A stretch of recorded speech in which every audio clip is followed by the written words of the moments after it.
Prier, chanter, danser pour commencer la journée.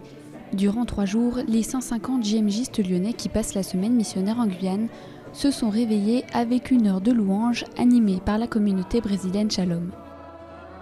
Une heure festive suivie par un enseignement donné par l'évêque de Cayenne, Monseigneur Lafond.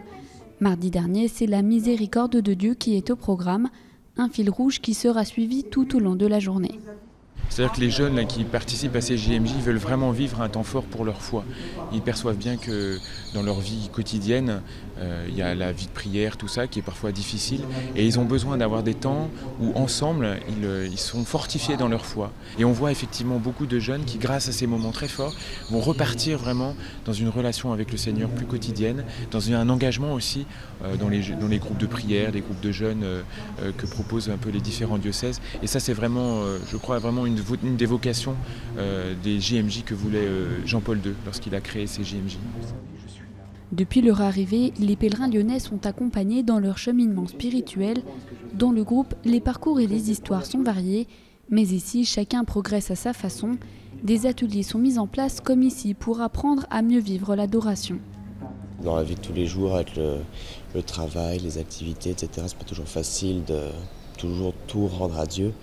Donc là, le fait de ne penser qu'à ça 24 heures sur 24, même dans les moments les plus intimes qui soient, c'est vrai que c'est vraiment nécessaire, je pense, pour la vie de tous les jours. C'est une première étape pour se recentrer sur Dieu. Je pense que si on était arrivé au JMJ tout de suite, on n'aurait pas eu ce temps de réflexion qui nous permet de dire qu'on vient là, certes pour la découverte et le partage avec les autres, mais surtout pour Dieu au départ.